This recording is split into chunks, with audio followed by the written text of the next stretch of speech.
এখনই জাঁকিয়ে শীত পড়ছে না বঙ্গে। আগামী দুদিন রাতের তাপমাত্রা কিছুটা কমলেও পরের দুদিন ফের বাড়তে পারে, এরকমই একটা সম্ভাবনার কথা বলছে হাওয়া অফিস। বিশদে জানবো এই বিষয়ে মফিজুল ইসলাম আমাদের প্রতিনিধি রয়েছেন, সরাসরি চলে যাব মফিজুলের কাছে। মফিজুল,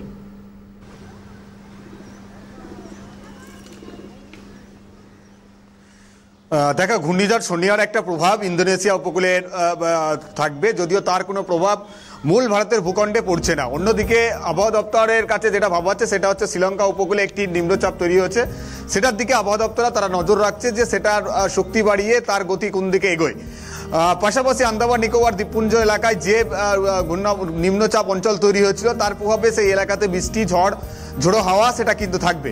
তবে এই সব কিছুরই কোনো প্রভাব কিন্তু এখনো পর্যন্ত বঙ্গে পড়ার কোনো সম্ভাবনা নেই। আবহাওয়াবিদরা জানাচ্ছেন যে বঙ্গে কিন্তু এর কোনো প্রভাব পড়বে না। তবে তাপমাত্রার কোনো রকম হেরফের এই মুহূর্তে দাঁড়িয়ে ঘটছে না। এখনো পর্যন্ত রাজ্যে শীতের জাঁকিয়ে শীত পড়ার কোনো সম্ভাবনা বা পরিস্থিতি বা অনুকূল পরিস্থিতিও তৈরি হয়নি। তবে আজকেও সর্বনিম্ন তাপমাত্রা কলকাতা শহরে 16.4 ডিগ্রি ছিল, সেটা অর্থাৎ আগামী কয়েকদিন এই 16 ডিগ্রির ঘরেই এই তাপমাত্রা ঘোরাফেরা করছে।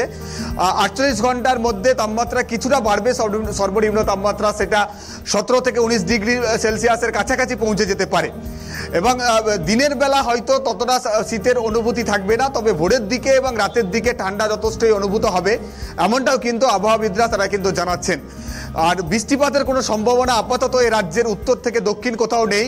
গতকালকেও দার্জিলিংয়ে সর্বনিম্ন তাপমাত্রা 5 ডিগ্রি সেলসিয়াস ছিল এবং একই রকম আগামী 24 ঘন্টাতেও থাকবে, এমনটাও কিন্তু আবহাওয়াবিদরা তারা কিন্তু জানাচ্ছেন। সব মিলিয়ে শীত পুরোপুরি জাঁকিয়ে না পড়লেও শীতের যে আমেজ সেটা ভোর এবং রাতের দিকে সেটা পাবেন রাজ্যবাসী। আর দিনের দিকে অর্থাৎ বেলার দিকে কিছুটা গরম অনুভূত হতে পারে। মফিজুল, নতুন করে কোনো নিম্নচাপ অক্ষরেখা সক্রিয় হতে পারে এরকম কোনো সম্ভাবনা কি এই মুহূর্তে রয়েছে?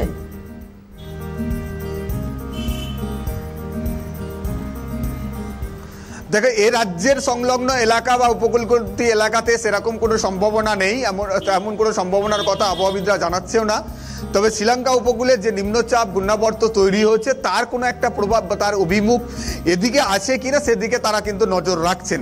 ফলে সেক্ষেত্রে কি ঘটবে সেটা আগামী 48 ঘন্টা পরেই তারা কিন্তু তার অভিমুখের দিক নির্ণয় করে সেটা কিন্তু বলতে পারবেন। আপাতত কোনো রকম ঘূর্ণাবর্ত বা নিম্নচাপের পরিস্থিতি এ রাজ্যের উপকূলবর্তী এলাকাতে নেই বা তার কোনো খবর আবহাওয়াবিদরা জানাচ্ছে না। দেবারতী, ধন্যবাদ মফিজুল। কথা বলছিলাম, মফিজুল ইসলাম ছিলেন সরাসরি। আবহাওয়া দপ্তরের তরফ থেকে কি বলা হচ্ছে দেখুন। আগামী 7 দিনের আমাদের যা পূর্বাভাস তাতে আগামী 7 দিনেই সব জেলাতেই শুষ্ক আবহাওয়া থাকবে। আর এখন ন্যূনতম তাপমাত্রা স্বাভাবিক বা স্বাভাবিকের থেকে কিছুটা কয়েক জায়গায় 1 থেকে 2 ডিগ্রি পর্যন্ত স্বাভাবিকের থেকে কম আজকে হয়েছে। আর আগামী দুদিনে এই একই রকম থাকবে, স্বাভাবিক বা স্বাভাবিকের থেকে 1 থেকে 2 ডিগ্রি অনেক জায়গাতেই কম থাকার সম্ভাবনা রয়েছে। যেমন কলকাতাতে আমাদের আজকে 16.4 ডিগ্রি সেলসিয়াস ছিল, এটি স্বাভাবিকের থেকে কিছুটা কম। আর আগামীকাল 16 ডিগ্রির কাছাকাছি থাকার সম্ভাবনাই রয়েছে, তারপরে 16-17, তারপরে আবার 17-18 এরকম হওয়ার সম্ভাবনা রয়েছে। কলকাতা তার পার্শ্ববর্তী অঞ্চলে মূলত পরিষ্কার আকাশেই থাকবে।